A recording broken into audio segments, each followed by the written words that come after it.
just to begin with the first one then, what is the optimal interval for follow-up MRIs, and how have we determined that this is the optimal, what the optimal interval is? So would someone like to field that question?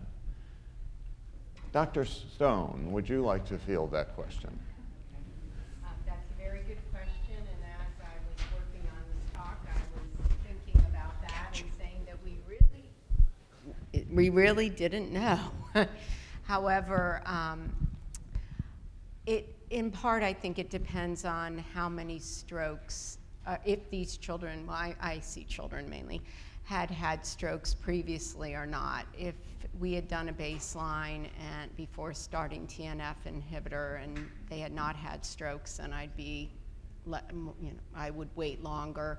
I also took into consideration the risk of anesthesia and the kids who needed to be sedated. Perhaps we'd wait a little bit longer, since we know that at this time it appears anti-TNF prevents strokes. Of course, if anybody did anything that made anybody the slightest bit worried, they had a repeat study now done. But so I guess the answer at this point is probably 6 months. But in people who've had frequent strokes, they had after a few months, or it was quite frequent that they had follow-up. But we didn't always do that. It was done at outside hospitals.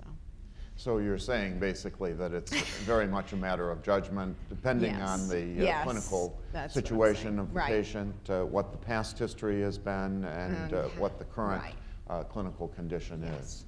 Does anyone else have any comments that they'd like to make with regard to the frequency of doing MRI? Clearly, there isn't, at least there hasn't been mentioned so far, any trial that's looked really at the recommended frequency. Okay, all right. Well, why don't we move on to another? Can I ask quickly, here at the microphone, can I ask quickly why do it at all in patients where the CRP is 0 and the clinical phenotype is quiescent? Why do an MRI as a follow-up just in 6 monthly intervals? So that's a really good question. Well, Debbie, do you want to? If they had never had a stroke, we haven't repeated it. So in patients who did have stroke, when you treat, CRP goes down, no strokes, why? I agree that you do one follow-up, but why continuously?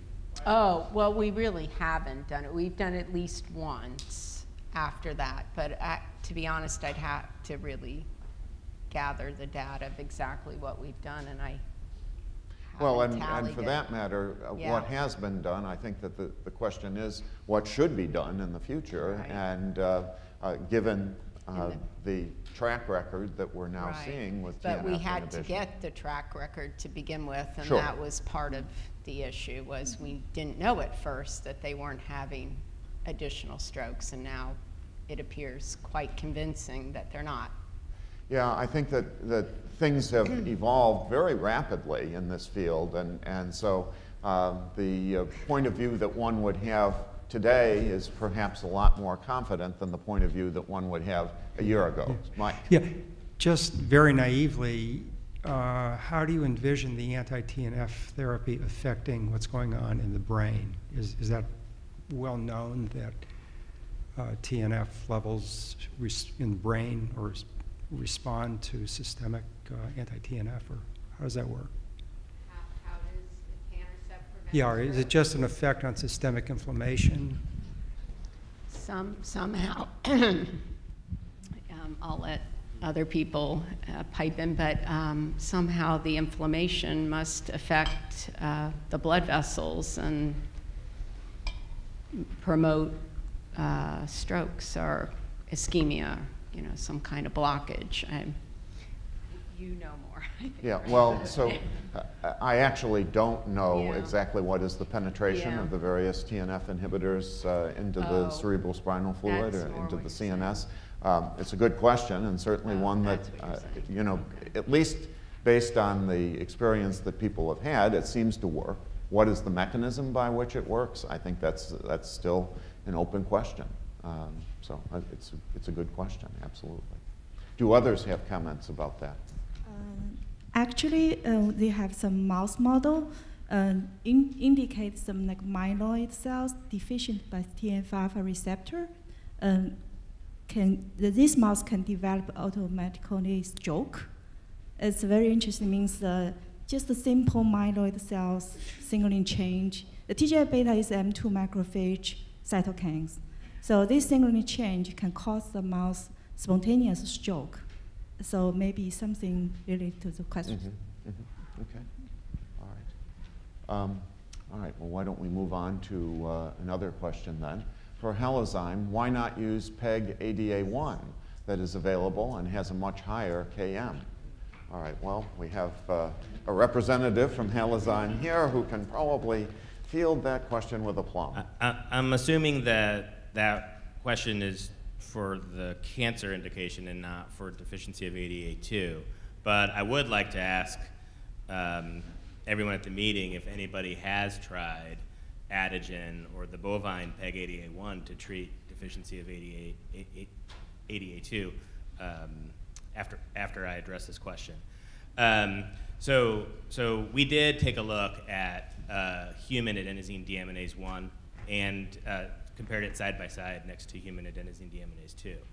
ADA1 is a cytoplasmic protein that only exists in the extracellular space when it's bound to DPP4 or CT26, and ADA2 is an extracellular glycoprotein that has a secretory signal. And when we expressed and purified ADA1 and compared it head-to-head, we found that human ADA1 was rapidly inactivated by human plasma. So we abandoned that and continued to pursue the ADA2, which we found to be exceptionally stable in human plasma in ex vivo studies for over a week without losing any of its residual enzyme activity. But going back to the original question, it would be interesting from my perspective, being in the drug discovery field, to ask the field here if anybody has used the approved Adagen, the bovine pegylated ADA1, to try to treat some of these symptoms in their patients. Or has anybody actually measured adenosine levels in some of the tissue from these diseased patients? Okay, is there anyone who would like to offer an answer to either of those questions? So I can at least tell you, Mike, do you have an answer? Go ahead and finish your... Well, what I would say is that at least at the NIH, that we have not used recombinant or pegylated ADA1 in any of our patients, and we have not measured adenosine in the fluids of these patients either. Mike? Well, that question about whether PEG-ADA1 that is approved by the FDA could be used in ADA2 has come up right from the beginning. And I don't know the answer to it. It hasn't been used. But I would say that I agree that human ADA is less stable in plasma for reasons that we try to figure out and never could quite a while ago. But PEG-ADA, Adagen, is made with bovine ADA, which is quite stable in plasma. Secondly, the circulating half-life of Adagen is really much prolonged compared to unpegylated ADA. So it would have, from that standpoint, a long circulating life, as would PEG-ADA2, and it has a much lower KM. So my guess is that in either the tumor model or in ADA2 deficiency, theoretically, PEG-ADA would do whatever pegylated ADA2 would do. It would be extracellular, and it would get rid of adenosine. And that comment would hold for some of the other models that we heard about today with NETs or any of those other experimental systems, where I think at least one control you ought to try is PEG-ADA or ADA1. And if it doesn't do the same thing as ADA2, it would surely be getting rid of adenosine. And if PEG-ADA2 works and ADA1 doesn't work, then it suggests that it's not due to adenosine. And the other thing is, ADA level, rather adenosine levels have been measured in plasma of kids with ADA2 deficiency by us, by HPLC, and by mass spec in Italy, and they're not elevated. Any tissue measurements? No, no tissue measurements at all. I just have to add, because actually it was in your talk that adenosine immunosuppressive at high concentration, but what we have found that actually adenosine is required for the activation of cells at low level. So that's why these adenosine deaminases, they have to reduce the concentration of adenosine to a certain level, but not lower. If you reduce it lower, then you have opposite effect. So the cell, there will be immunosuppression actually, because it's going like this. So that's why probably you need to have some proteins, enzymes like AD2 to keep the level of adenosine high enough to activate the cells, but low enough to not suppress the cells. So that's why it's kind of hard to, so you really have to measure the concentration of this adenosine in tissues to be sure that. We asked that exact same question from a different angle, which is that we wanted to prevent toxicity.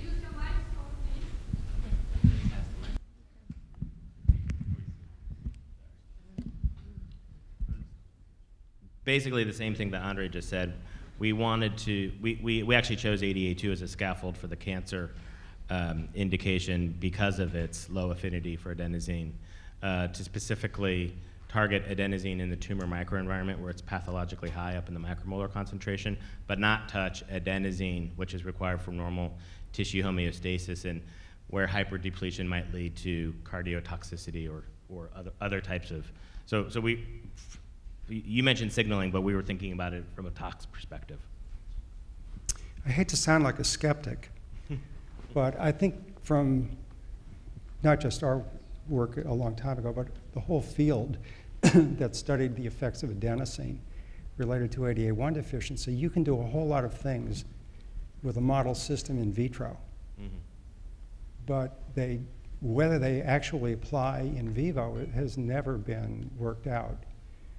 Adenosine levels are elevated in plasma of kids with ADA1 deficiency, and yet they don't have the problems that kids with ADA2 deficiency have. And I really think in the end, there's going to, without an animal model, you're really going to depend on human trials eventually.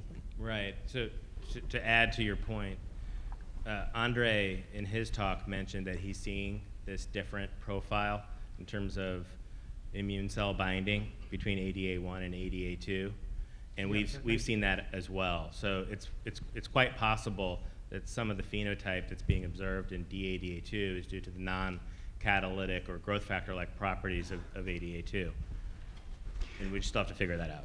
Yeah, I think that's where I would put my nickel, but I really don't know. The other question I have relates, if I can ask a question related to the interferon signature. Can I stay with the ADA1 replacement, sure. please? Yeah. Yes, please, go. Because then I want to take this further. If the thought to replace those patients with ADA1 has been around for 2 years, why has it not been done? Are there safety concerns? I understand these patients have ADA1 in the cell, but they're lacking this enzyme outside in the outside the cells. And are there safety concerns not to do it? Because otherwise, I would be, ready to, to at least support this idea to try. It should be without side effects in these patients, or should they get side effects because of additional ADA1 in the extracellular space? Well, if you're addressing me, I have said from the beginning, if anybody wants to try it, we would do what we can to support that testing by measuring the metabolites that we can measure or the levels in the circulation. I have grant support from the company that makes PEG-ADA1, and so I certainly don't talk for them. So then why has it, for instance, why has it not been tried at NIH? We haven't tried it, at least in part, because of the fact that there's not a good mechanistic understanding of what's the difference between the action of ADA1 and ADA2. And so we were reluctant to embark on it for that reason. And if it were only the localization, intra and extracellular? Pardon me? If the difference is the localization, intra and extracellular? Oh, well, but if ADA2 has non-adenosine-mediated mechanisms as a possible growth factor, then ADA1 is not going to do that. Andre, do you want to comment more on that? That's exactly.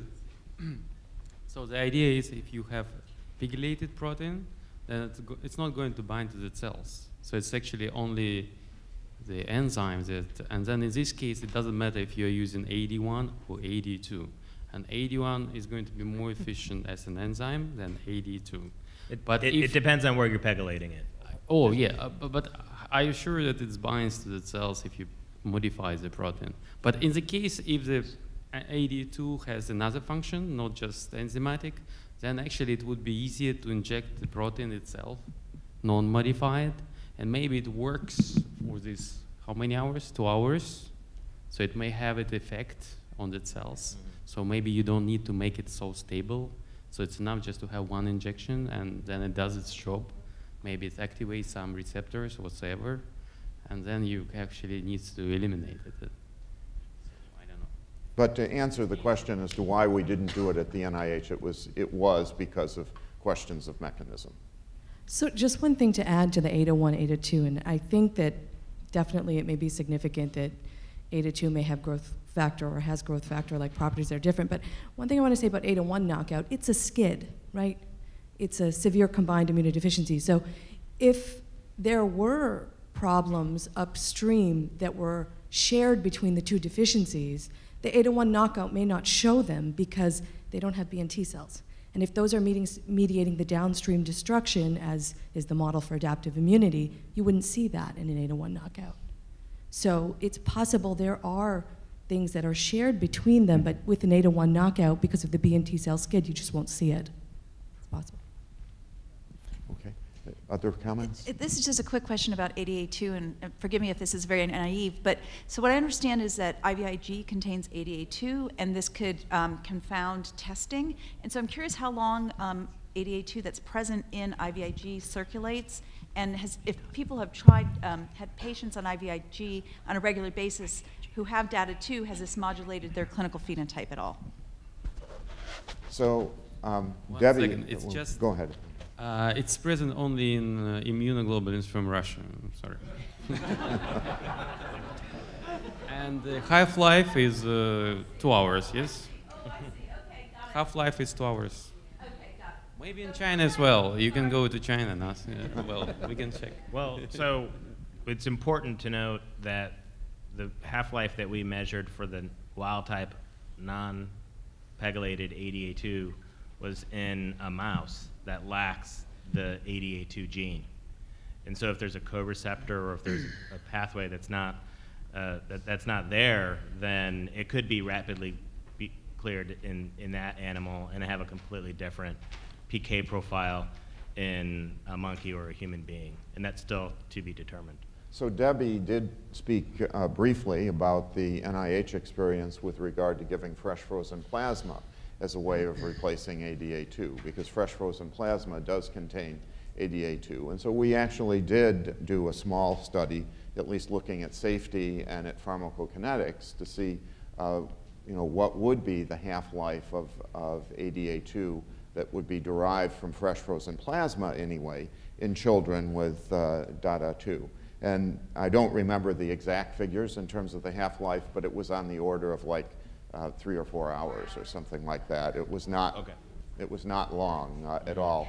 And at least with the various calculations that we did, it would have turned out that one would have to have given a very substantial amount of fresh frozen plasma every day in order to get normal circulating levels of ADA2. Another question? The concentration is really low in plasma, Pardon me? the concentration of this ADA2 is really low in plasma, so there is no way to use plasma. You have to really inject recombinant proteins. No, this was just something, at least to try.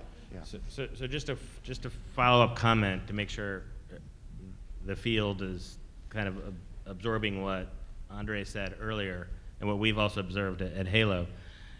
There is this glycosaminoglycan binding domain on ADA2 on the backside. And if we're measuring half-life as removal from plasma, whether it's in plasma IgG or the recombinant protein, it might be that there's peripheral tissue uptake or localization to its source, and we think it's a rapid elimination. We haven't measured that yet, so it's just something that we should all kind of keep in mind in the back of our head before we just prematurely conclude that it's gone in 3 or 4 hours. Okay. A question? Hi, I'm Robert Gill from Vanderbilt, and I wanted to throw something out that came up, I think, in the earlier question session, actually. People were asking about the frequency of variants, which is really hard to know. But I know there are a few resources, some of these larger biobanks out there, for instance, the one we have at Vanderbilt. And so we've actually genotyped on the exome chip 36,000 individuals, and they're obviously bias selection and this and the other. But we have people with, from what I've observed, we only have carriers of known pathogenic variants. But for instance, the P51L variant, out of those 36,000 individuals, so about 70,000 alleles, we have 43 alleles, and that's a allele frequency of 0.0006 or 7. So just to get an idea out there, and I will also so there's some space, some people that are doing work that could pretty easily get some of those numbers to maybe help out, and also maybe inform or look at EHR-based methods to kind of learn a little bit more about potentially the effects, even if there only are these heterozygotes, some potential effects there. And I know Geitzinger is probably another great target. They're working with Regeneron to actually do whole exome sequencing on 100,000 individuals, which could potentially give a really nice estimate of allele frequency. So there's maybe some really great collaborators out there. And so as people are thinking about some of these questions, I wanted to kind of put that out there. That's sort of in the space I work in. And so there's definitely some room to learn a little more through those mechanisms. While they might not be as specific and may not have those really strong affected cases, it's maybe a little better than EXAC, where a lot of those individuals with severe disease would be removed immediately. So just throwing that out there. Absolutely, and that's precisely what we were alluding to earlier today, that taking advantage of these kinds of resources is really very important so that we don't have to reinvent the wheel. Did anyone else want to make more? Oh, I'm sorry. Paul. So question for Isabel and Maria. So clearly we're encouraged that hematopoietic stem cell transplantation seems to be working so far.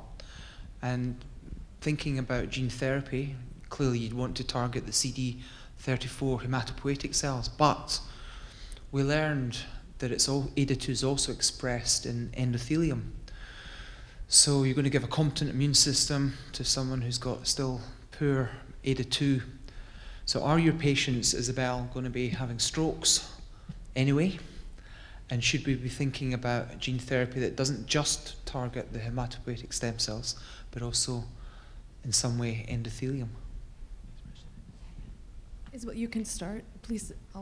Well, I can only say that from the follow-up data of those 8 patients, and with 2 of 7 years follow-up, none have had strokes afterwards.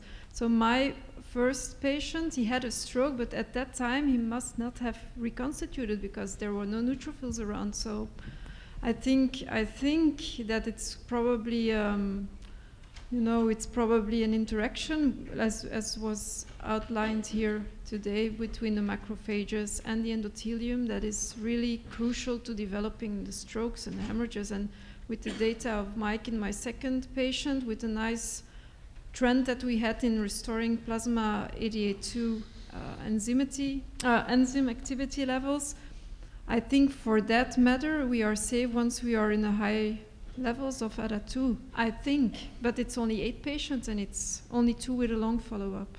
So I don't know the answer. So I would add to that and say, it's an enzyme that's secreted. Endothelial cells line the blood. I don't think it matters where it comes from. In terms of, which cells express ADA2, remember that the cell that expresses ADA2 is not necessarily the cell that responds to ADA2 when it's a secreted factor. So it could be enough, it could be sufficient to reconstitute the hematopoietic system, the monocytes, if they produce it. maybe the endothelial cells don't need to produce it to respond to, you know, to not be, I would just say just based on the fact that it's secreted. So maybe if we, Paul, do you want to?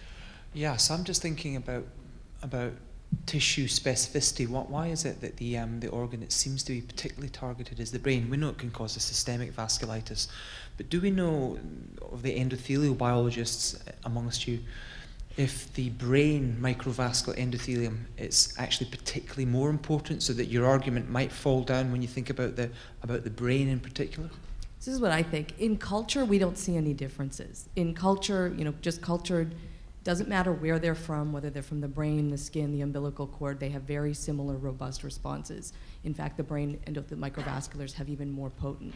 In vivo, I can't say what's happening. Obviously, the brain is a privileged environment, and there could be some other factors that are regulating, you know, the brain microenvironment.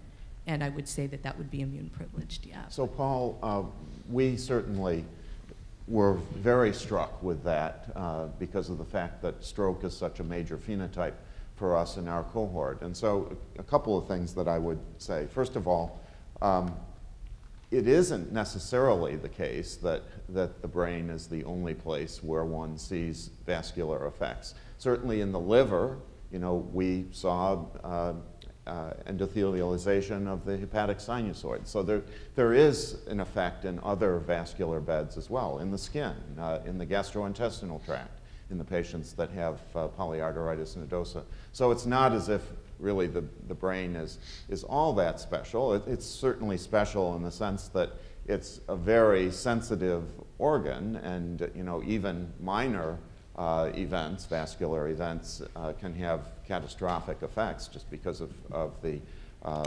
very precise organization of the brain. So that's one thing. Another thing that I'll mention that one of our neuroradiologists said, because I was asking him, well, why is it that we're getting all of these events, you know, in the deep brain nuclei? You know, why don't we see strokes, you know, out in the cortex or whatever?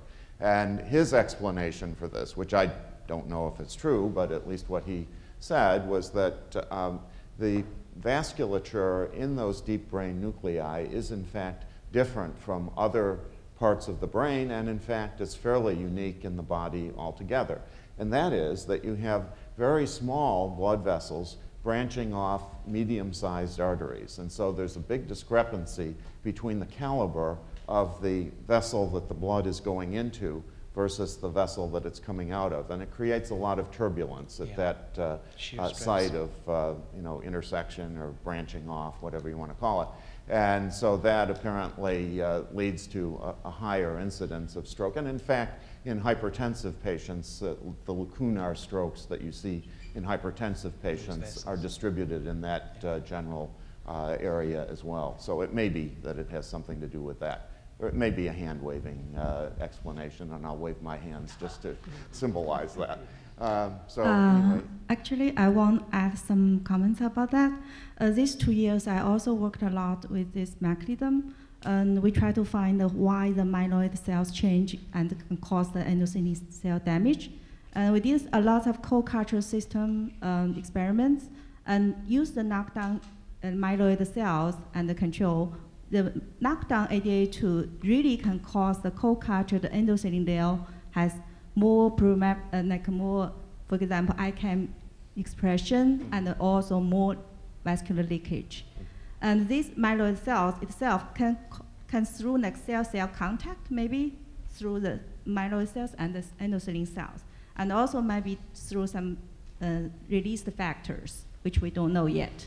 And another possibility, I think, some people they report use the lineage tracing mouse and like the myeloid lineage tracing mouse, and they found these myeloid cells in the brain, they can differentiate to parasites, which just cover the outside the endothelial cells. Mm-hmm. And these could also, if some defect on the parasites, could also have some vascular leakage stuff. Yeah, that's a very good point. That's a very good point. So maybe just to follow the line of thinking with regard to bone marrow transplantation a little bit more. Certainly there's a lot of discussion, and I know that the patients, because they've asked us about this, think about this as to, you know, when would one say that one would go from anti-TNF treatment to a bone marrow transplant? Where do you draw that line? Isabel, do you have any thoughts with regard to that? Well, first, I think one of the remarks was the availability long-term of etanercept and other TNF-alpha blockade. Okay, maybe that's a relative argument, but I think the most important argument in my eyes is that when a child is not thriving, is not growing well, in spite of all the interventions, when you have bone marrow failure, when you have excessive lymphoproliferation and immunodeficiency, like my patients had herpes infections all the time, which I couldn't control with any antiviral treatment I was giving on top of IVIG. So I think when that's an indication, I would say for other immunodeficiency as well, or for other metabolic syndromes. So that would be my way to go, is really the clinical presentation of the patient. Let's say if you have only strokes or a stroke phenotype, that it would be only a relative indication to me, but the rest combined with the vascular phenotype, I think is as good an indication for stem cell transplantation as any other we have right now in metabolic disorders and primary immunodeficiency. So basically, you would make a clinical judgment, and if patients were doing well on their current therapy, then you would probably stay on that therapy. Exactly. And if there was some change or failure to respond in the first place, that would be for you an indication to consider bone marrow transplantation. Can I respond to that from the perspective, I'm over here, of sorry. another rare disease? Since I was invited here and I said I've never heard of this syndrome, but there are guidelines for two of the rare marrow failure syndromes, Fanconi anemia and dyskeratosis congenita, and some looser guidelines for Diamond-Blackfan anemia. And the rule of thumb there has been established that if they need treatment, whatever it is, whether it's androgens or steroids or whatever, and they have a matched sibling donor who doesn't have the same syndrome, where the results of transplant are quite good, you're going to cure them with that. And I have to say, in full disclosure, I am not a transplanter. But anyway, and now, I don't know if John Wagner's still here. He left, okay. But there are some transplanters here. The other scenario is that the transplanters feel that they've gotten so good now that a well-matched unrelated could also be used. So just as sort of a guideline as this whole scenario evolves, is to try to create some guidelines, consensus guidelines for various scenarios of management. And what I'm hearing is that although you do have some medical treatment, some things you can give them, you're not sure you can give them long term, you're not sure about other consequences. And so that's one way. For those who are interested, the Fanconi anemia guidelines are online at fanconi.org, and so you can have a reference for it.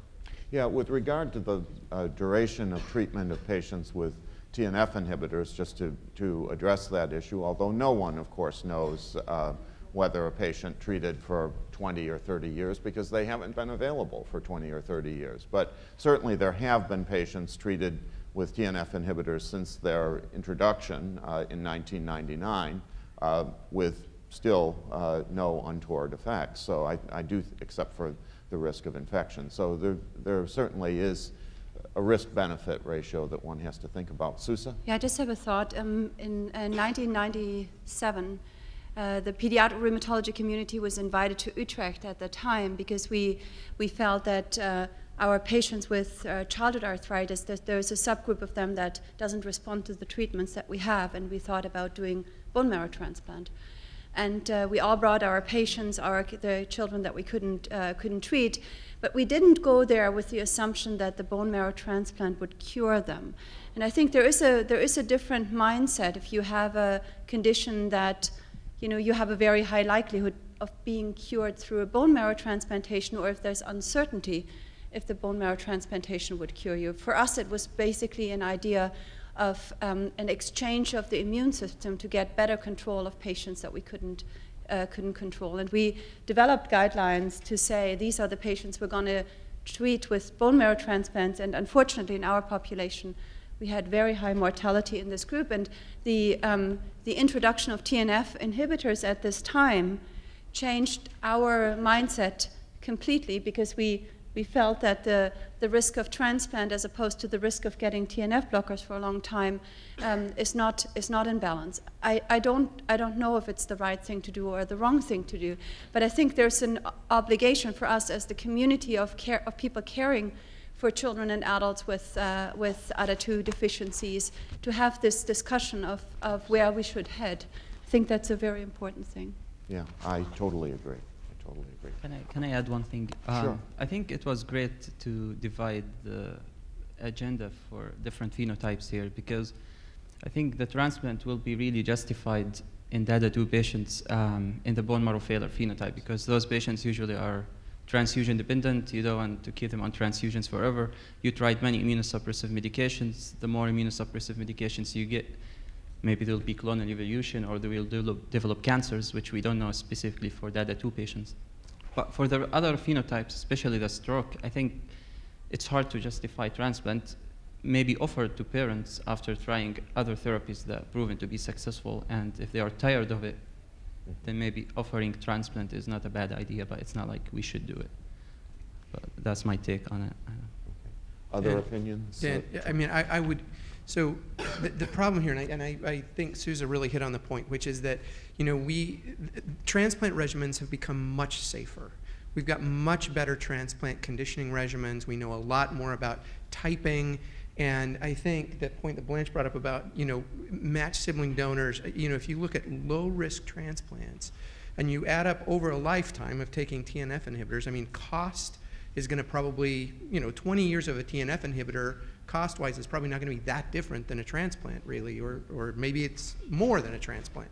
And I think that our obligation really is to decide who we would really sit down with patients and give them the opportunity to make that choice. I think what's wrong is if we don't offer them if the data supports it, and I think, you know, Isabel's effort to try and pull together, and I would just encourage everybody in this room, I hope that one of the outcomes of this meeting, one of the deliverables would be, in fact, a summary of all of the transplants that have happened worldwide for ADA2, so that we can see what the outcomes are. If the outcomes are that good, then it seems that it would make sense that this be at least offered to families and let them make the decision between, you know, if you've got a 5-year-old who's had multiple strokes by the time they're diagnosed, are they going to be, you know, 20 years on TNF inhibitors puts them at 25.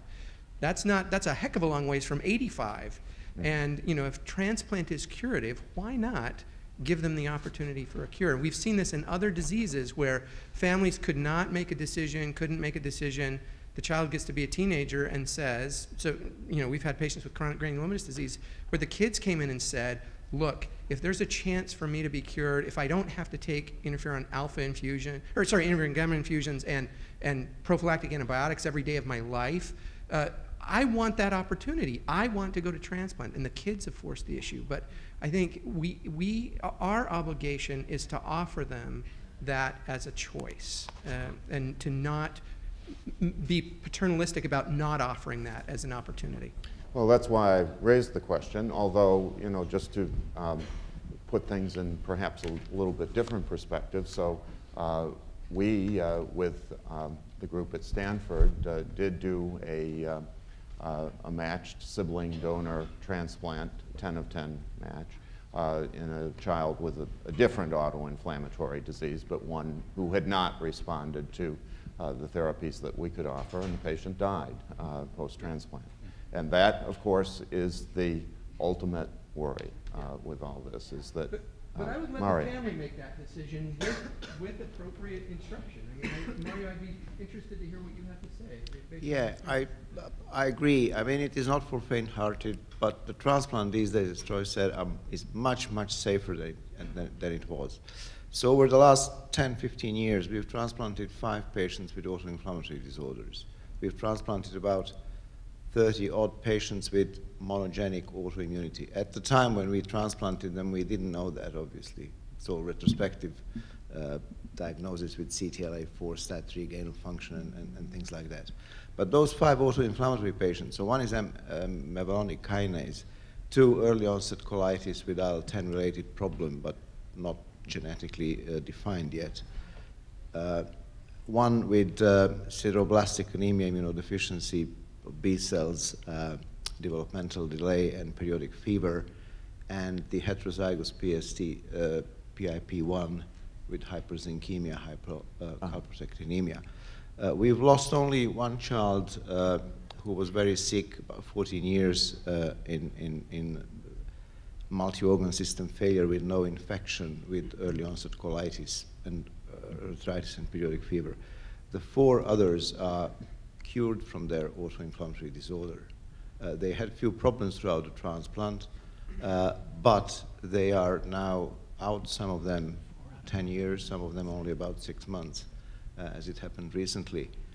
But it is a, I mean, I was talking to Gigi earlier on today. Bone marrow transplant these days is a mainstay treatment. It's not an experimental treatment. And as Susan said, for juvenile arthritis, we started with autologous transplant, T-cell depleted because of the fear of infection and complication, and we ended up with the same type of mortality as for allogeneic transplant. Since then, together with Great Ormond Street and Royal Free, we've transplanted over the last 10 years 8 patients of juvenile arthritis with allogeneic bone marrow transplant.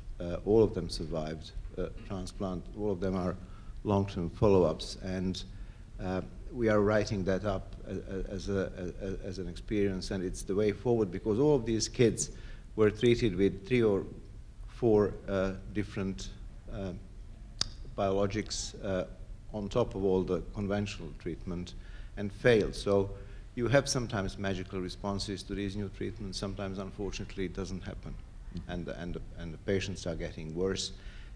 It's a very, very small number, but still we have opportunities to offer them something, and that something might work.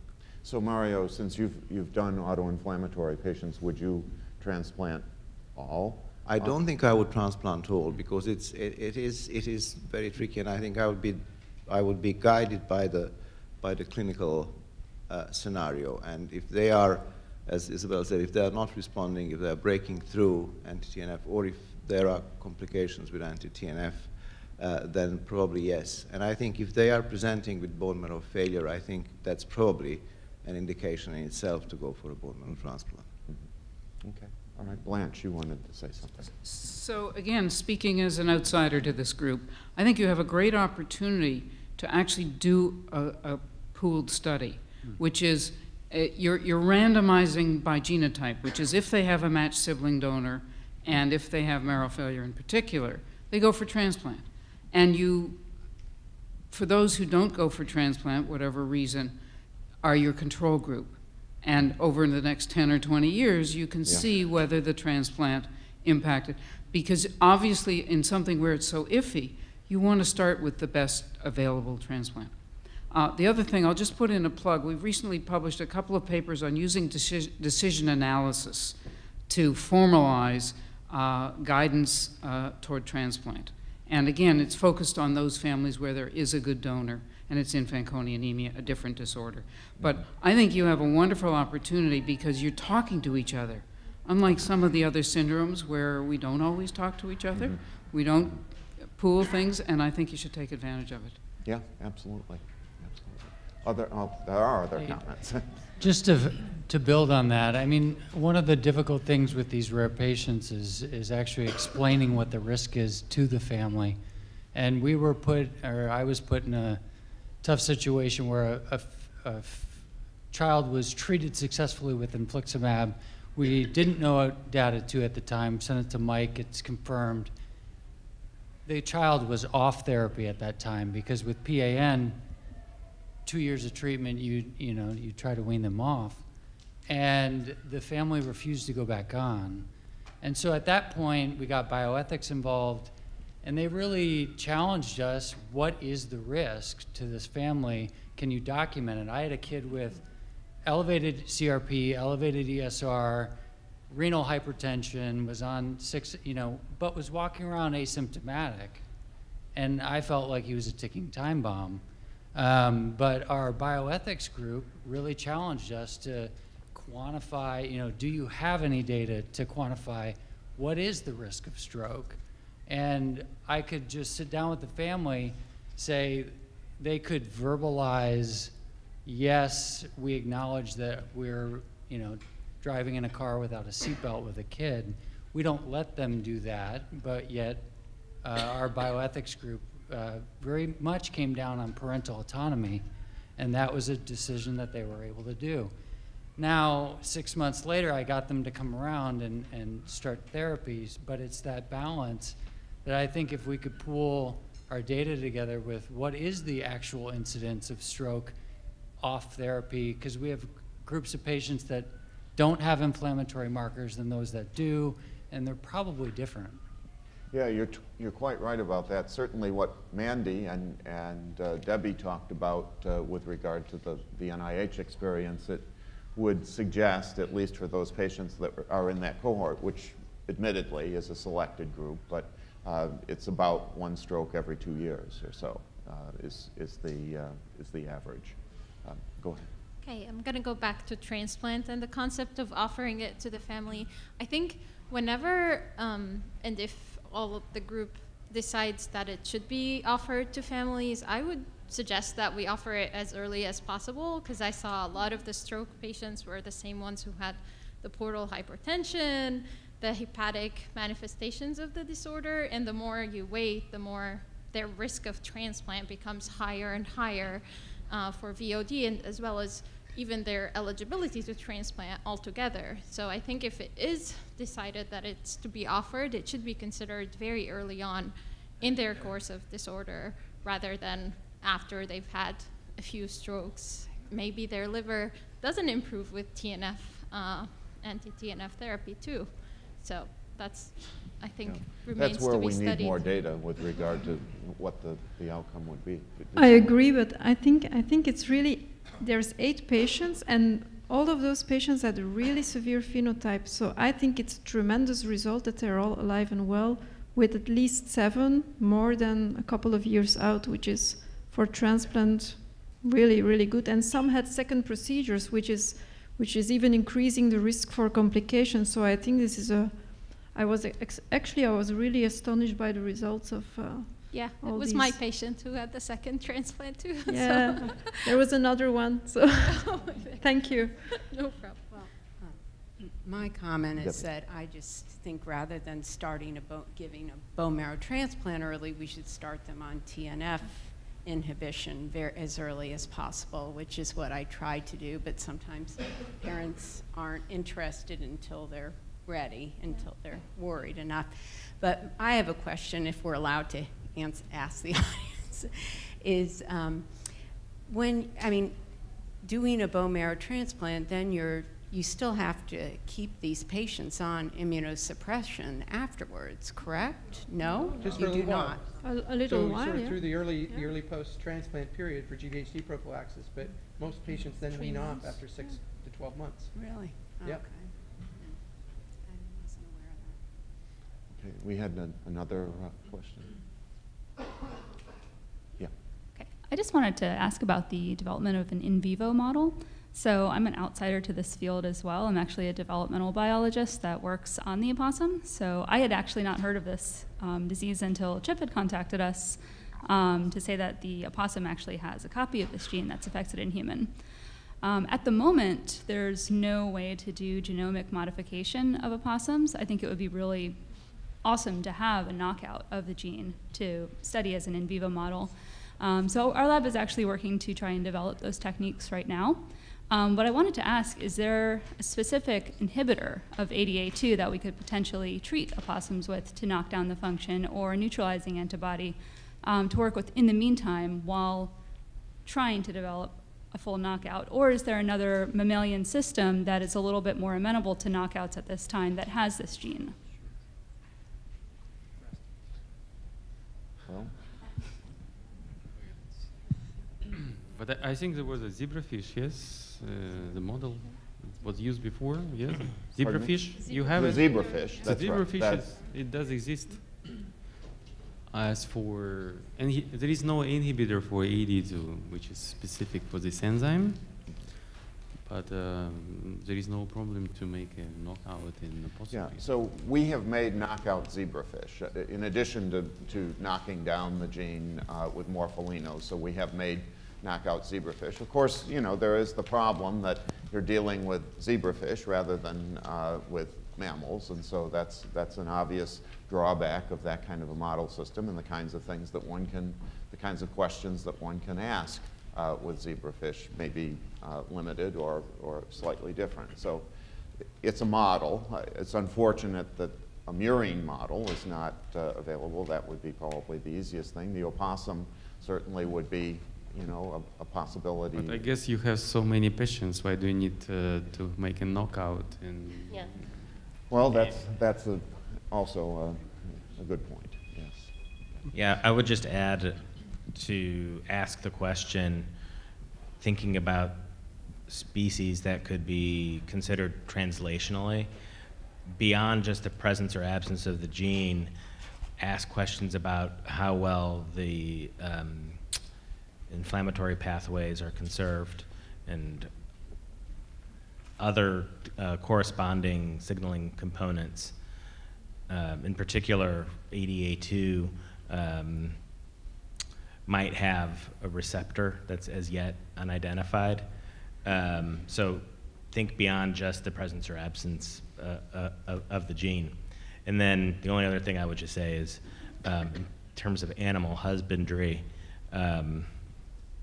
consider, you know, the difficulties involved with larger animals versus smaller ones. Right, that's why I was thinking, like, I saw that it was in the pig, and I don't know a lot about, you know, their physiology compared to humans, but it's my understanding that they are used for modeling some human diseases, but dehusbandry is a big challenge. And then just to answer your question, I'm not aware of any small molecule inhibitors of ADA2, but we haven't tested that many.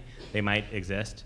But your best bet probably would be to just raise antibodies to it, just a polyclonal antibodies in rabbits or something like that, and test for batches that are neutralizing for enzyme activity. Mm-hmm. So Dave, you had a comment or question.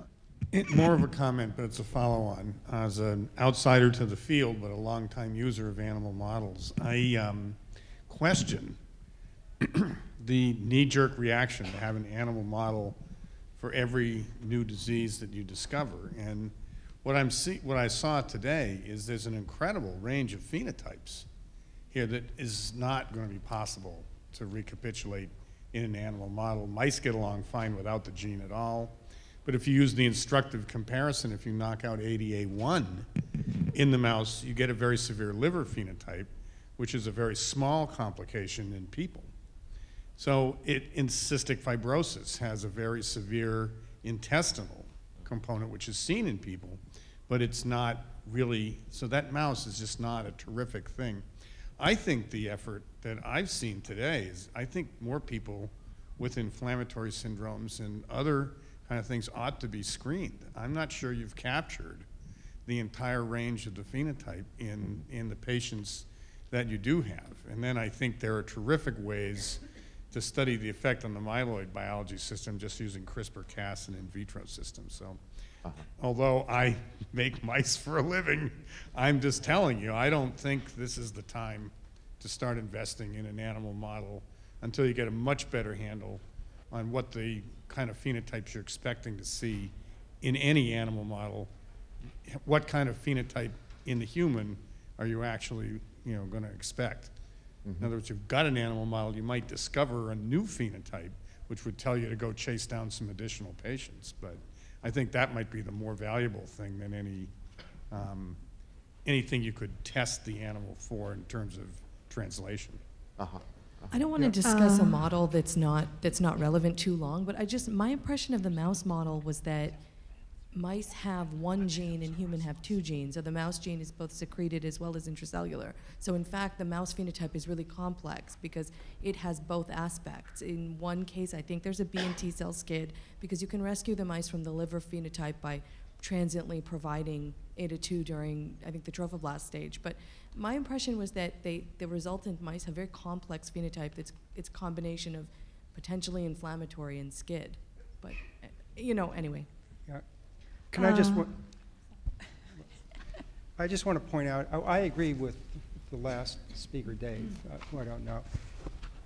But you should realize that ADA1 deficiency had no model for, I mean, the knockout mouse model was developed in 1995.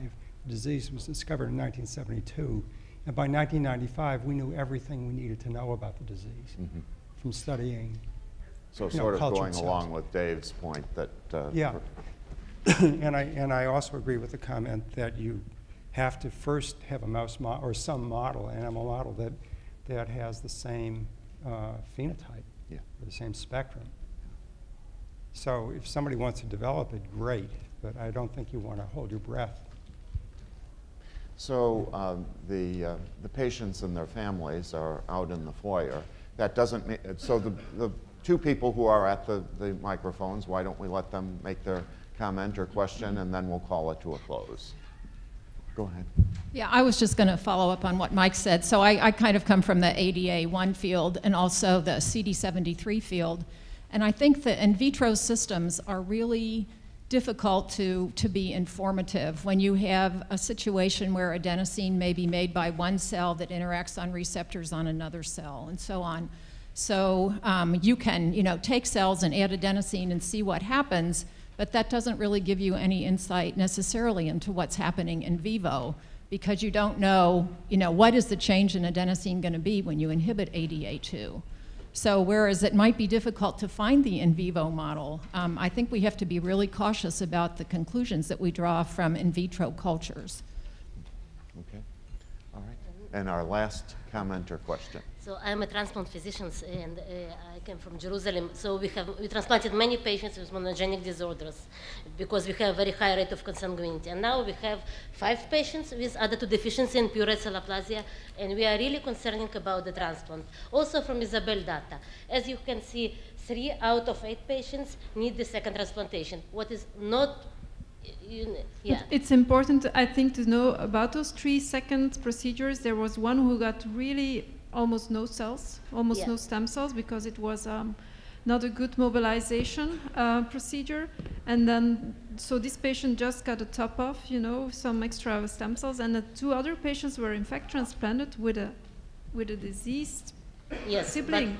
Yes, so but you show it something else, that you cannot allow to yourself the mixed chimerism. You need a high rate of chimerism, what is very not simple, to get. So you cannot allow, like in SCID patients, it's okay to be, 20% chimerism, 10% chimerism, and sometimes it's fine. But in this case, as you show it, you need a second transplantation with 60% of chimerism, what is a very high. I think we still need to see that. I think we don't know yet. Okay, most of those patients have 100% chimerism. Usually myeloid, so we don't know about the T cells, B cells, and so on. And for this patient, to me, so my second patient, to me, it seems that I will need a second procedure. Whether this is due to an autoimmune phenomenon right now or to a deficiency in ADA2, that's another question. I think I'm trying to solve that issue with in every single way, but for now I think you need an as complete chimerism as possible. Exactly. So that's what I saw, that we need the more complete chimerism and more ablative. We cannot transplant these patients like Fanconi. We have to ablate them. So if we have to ablate them, probably they will pay by fertility. And we have to speak and to concern it when we are speaking with the families and with the patients. That's what I think. I think, so I would say there's no data that we have to ablate them, number one. Yeah. I think what we need is data. And I would just again, make the request that this is a great question. It would be a great product from this meeting. So anybody who's transplanted a patient, please collaborate with Isabel and let's try and get this data out where we can then get more data. Yeah, I think that is really a very, very important thing, is to know exactly what the experience is right now and what the experience is with the TNF inhibitors too, because that certainly is the alternative. And if we're going to give patients and families the choice, then they need to be as well informed as they possibly can be. Okay, all right, well, I think that this has been a wonderful, highly productive and interesting session. So anyway, let's call this to a close.